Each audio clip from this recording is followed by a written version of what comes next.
Olá, eu sou a aluna Maria da Conceição, sou estudante de Ecologia. Essa atividade ela pertence à matéria de Ecologia de Comunidade, que é ministrada pelo professor Adriano Calimã. Hoje nós vamos mergulhar em um tema que ao mesmo tempo é profundamente teórico, ele também é extremamente relevante para compreendermos como a vida se organiza no planeta. O tema que ficamos é os mecanismos de equilíbrio e não equilíbrio na coexistência das espécies.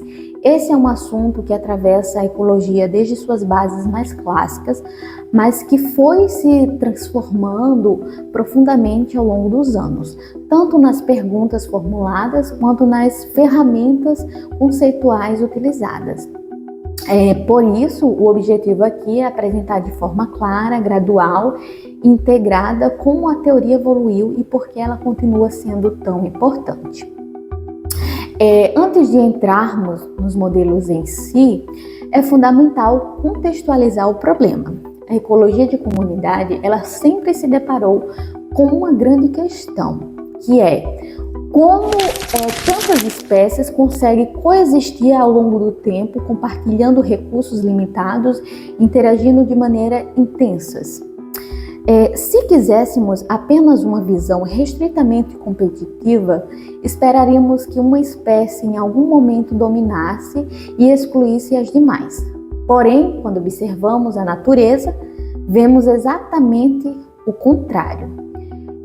Comunidades diversas persistem e, por vezes, extraordinariamente ricas. Isso nos leva a perguntar quais processos, forças ou mecanismos permitem que essa diversidade seja mantida. Mas, para a gente responder isso, é essencial compreender como se construiu a distinção entre equilíbrio e não equilíbrio. Então, assim, a gente começa explicando, que durante muito tempo predominou a ideia de que as comunidades avançavam em direção a estados relativamente estáveis. Nessa visão, mesmo que existissem flutuações, imaginava que os sistemas tenderiam a retornar a um ponto previsível, quase como um ajuste natural entre espécies e ambientes. Por muito tempo, a coexistência foi explicada principalmente como o resultado desse tipo de estabilidade. No entanto, conforme os estudos empíricos e modelos teóricos foram avançando, ficou claro que a natureza é muito mais dinâmica do que se imaginava. Abundâncias populacionais oscilam, condições ambientais se alteram de forma abrupta, eventos estocásticos se acumulam e pressões interativas mudam ao longo do tempo. Então, aos poucos, a ecologia começou a perceber que muitas comunidades não seguem trajetórias próximas ao equilíbrio. E o mais importante ainda é que essas flutuações não apenas desafiam a estabilidade, como pode produzir a estabilidade de maneira indireta. É nesse ponto que a teoria moderna da coexistência se reestruturou completamente. A partir de uma reorganização conceitual extremamente importante, passou-se a distinguir dois grupos de mecanismos, que são os estabilizadores, que reduzem a competição direta entre espécies e favorecem nichos diferentes, e os equalizadores, que diminuem diferenças de competitividade entre elas. Essa distinção moldou os pensamentos dos ecólogos contemporâneos e abriu caminho para entender como o processo que opera em diferentes escalas, tanto biológicas quanto temporais, contribui simultaneamente para a persistência das espécies. Além disso, tornou-se evidente que existe mecanismo cuja a eficiência depende diretamente das variações temporais. Em vários sistemas, as flutuações ambientais criam momentos em que determinadas espécies se beneficiam mais que outras, permitindo que populações que seriam excluídas em condições estáveis encontrem janelas de oportunidades para recuperar abundâncias. Esse tipo de dinâmica, frequentemente chamado de mecanismo de armazenamento ou amortecimento ao longo do tempo, ele é fundamental para explicar a coexistência em cenários marcados por fortes variações ambientais. Então, com esse pano de fundo conceitual estabelecido, a nossa apresentação seguirá uma trajetória que acompanha a própria evolução da teoria. Primeiro, vamos explorar os fundamentos que estruturaram o pensamento contemporâneo sobre coexistência e entender por que a distinção entre mecanismos estabilizadores e equalizadores se tornou tão central. E, em seguida, vamos também ver como os conceitos inicialmente teóricos foram ganhando complexidade, incorporando variações ambientais, discussões sobre estabilidade, modelagens de dinâmicas temporal e até debates sobre equivalência ecológica e neutralidade. Então, por fim, vamos analisar como abordagens recentes têm buscado qualificações e mecanismos integrados à teoria, né, para estudar sobre essas ordens superiores, né? Então, é importante destacar que essa divisão entre 3 blocos de fundamentos, modelizações e perspectivas recentes, não é apenas uma escolha organizacional, ela acompanha transformações reais na ecologia. Nos primeiros momentos havia uma preocupação muito grande com o equilíbrio e a estabilização. Mais tarde, a ênfase deslocou-se para a variação temporal, para a importância das oscilações e para o reconhecimento de flutuações podem ser tão crucial quanto os mecanismos clássicos de nicho. E assim a gente vai seguindo essa nossa introdução. Esses passos que eu falei aqui foi parte da nossa introdução e depois a gente vai incorporando e falando mais pra frente sobre. Aqui foi nossa introdução. Agora que nós já construímos uma base sólida sobre o que significa coexistência ecológica e entendemos por que a distinção entre equilíbrio e não equilíbrio é tão importante, nós podemos entrar em uma parte mais profunda e talvez até mais fascinante da ecologia moderna, que é entender como esses mecanismos realmente funcionam quando olhamos para sistemas naturais ao longo do tempo. Esse é o momento em que a teoria e a realidade começam a se encontrar e onde percebemos que a coexistência não depende de uma única força ou de um único princípio, mas sim de uma combinação sutil de processos que atuam juntos, se sobrepõem, se esforçam e às vezes até se contradizem.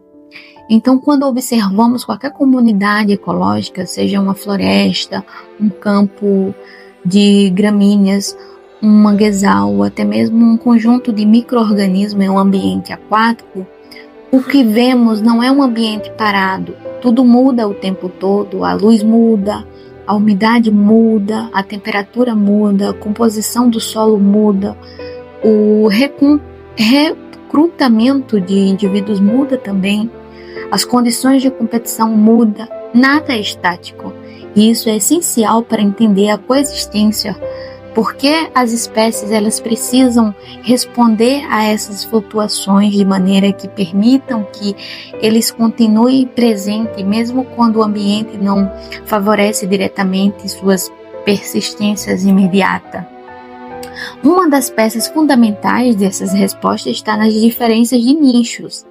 Muitas vezes a gente pensa em nicho como um lugar de uma espécie que uma espécie vive, mas ele é muito mais do que isso.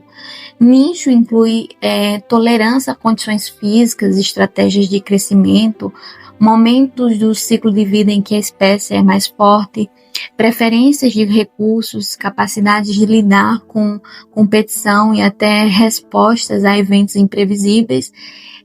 Então, essas diferenças entre as espécies fazem com que elas não enfrentem todas as pressões de forma idêntica. Então, algumas vão resistir melhor a períodos de seca, enquanto outras vão se beneficiar com anos que são mais chuvosos, né?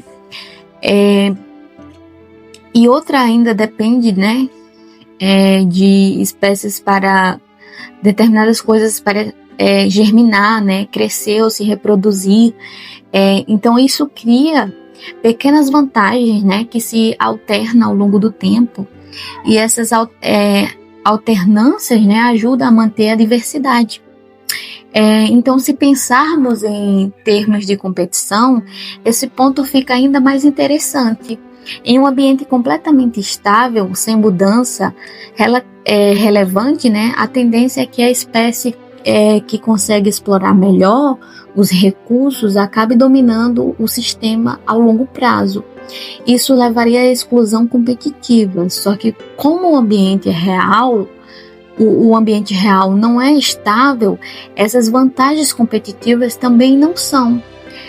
Uma espécie pode ter uma pequena vantagem em um ano e perder essa vantagem no ano seguinte. Recuperar parcialmente em outro momento e assim por diante.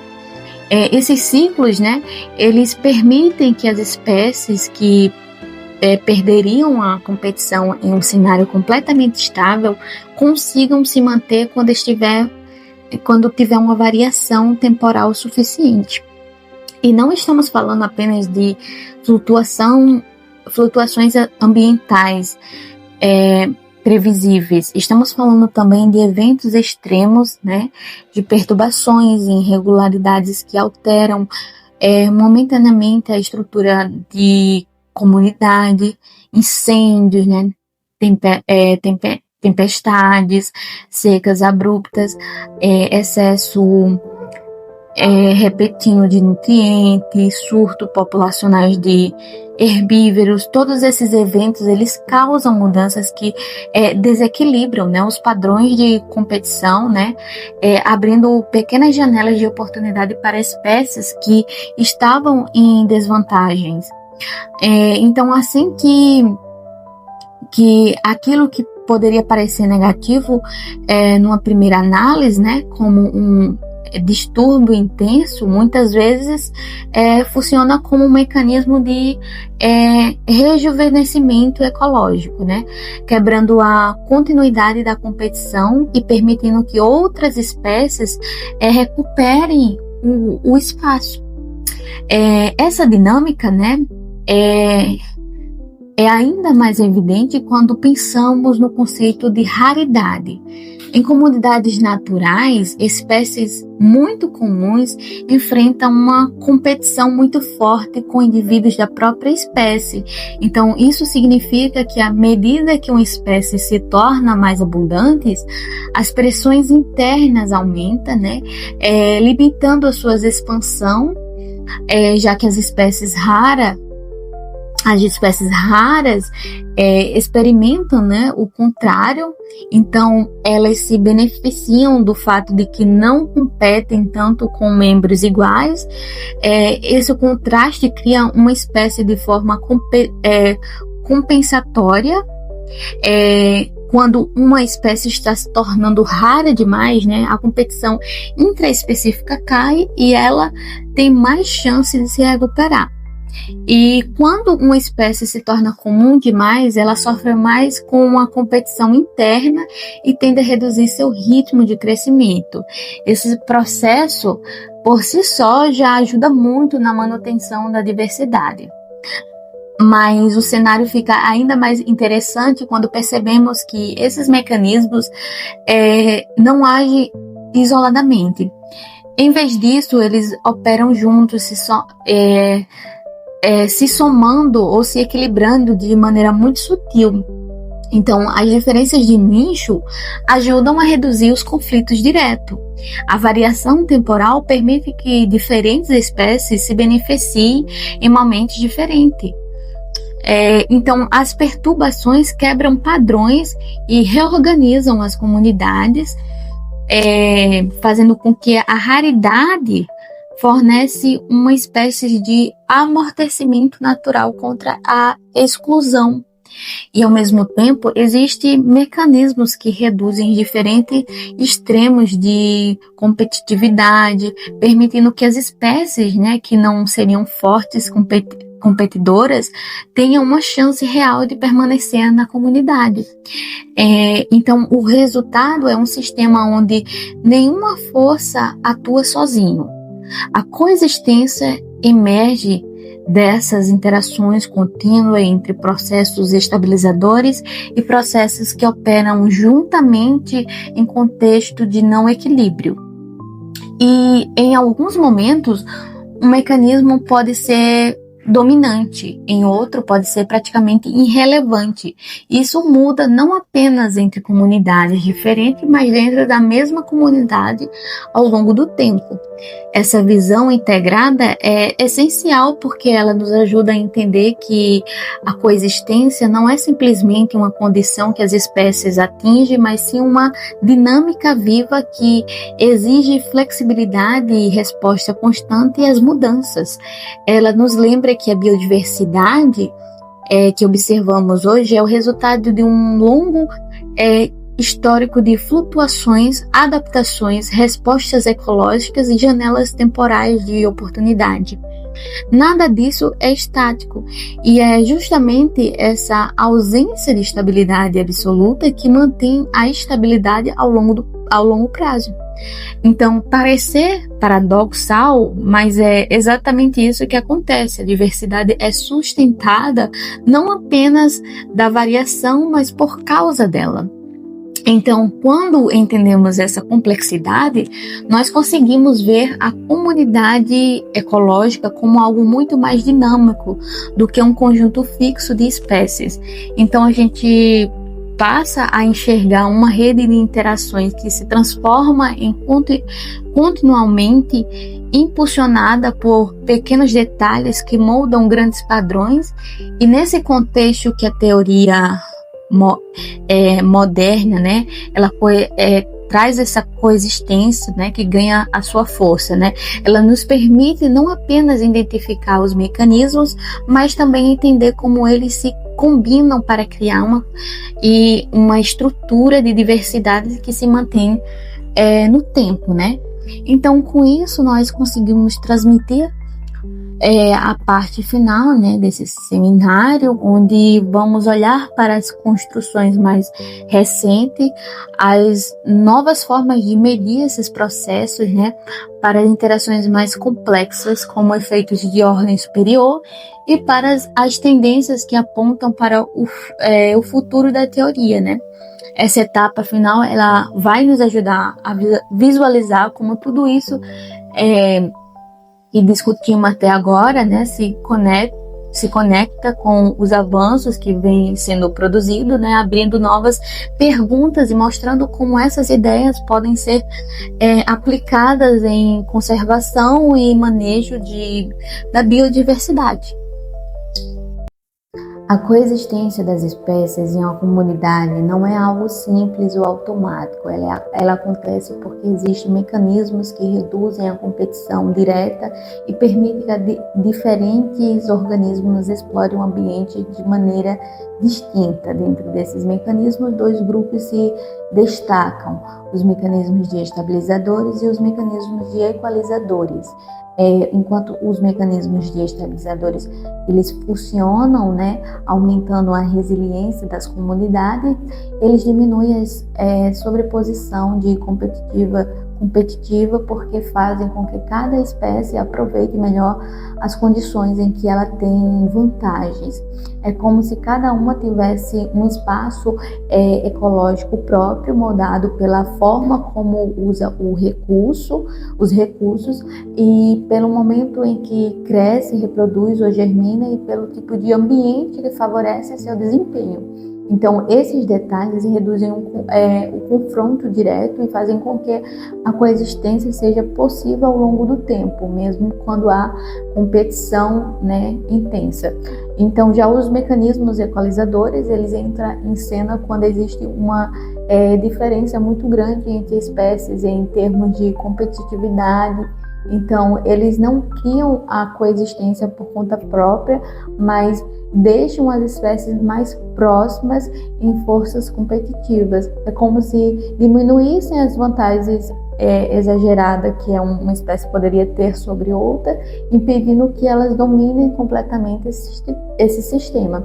Então, esses mecanismos, eles atuam desacelerando processos de exclusão e dando espaço para que outros fatores, como a variação ambiental e as diferenças de nichos, façam o seu papel na manutenção da diversidade. E o mais interessante é que esses dois tipos de mecanismos não funcionam separados. Eles trabalham juntos em momentos em que o ambiente é relativamente estável. Os estabilizadores eles tendem a ser mais importantes, reforçando as diferenças de nichos e permitindo que cada espécie aproveita aquilo que faz melhor, né? Então, mas quando o ambiente ele muda, né, rapidamente, ocorre uma perturbação, ou quando a pressão externa aumenta, os equalizadores podem assumir um papel mais forte, impedindo que essas mudanças abruptas causem a eliminação de espécies mais sensíveis. Então, a coexistência, então, não é um estado fixo, ela é um processo, é uma dinâmica adaptável, cheia de oscilações, e a comunidade está sempre mudando, sempre respondendo às condições de ambiente e sempre reorganizando suas interações internas. E é exatamente por isso que ela consegue manter a diversidade, mesmo em situações de estresses ou mudanças. Elas se apoiam pelas combinação entre forças que estabilizam, forças de equilíbrio e forças que surgem das próprias variações do ambiente. No final das contas, né, coexistir é resultado dessa dança entre oportunidades, vantagens temporárias, que traz limitações internas e mudanças externas. Quando entendemos isso, entendemos também por que a biodiversidade é tão impressionante e, ao mesmo tempo, tão sensível. Ela depende, né, de processos delicados, interligados, que funcionam junto para sustentar um equilíbrio que nunca é completamente estável, mas que se mantém justamente por ser flexível.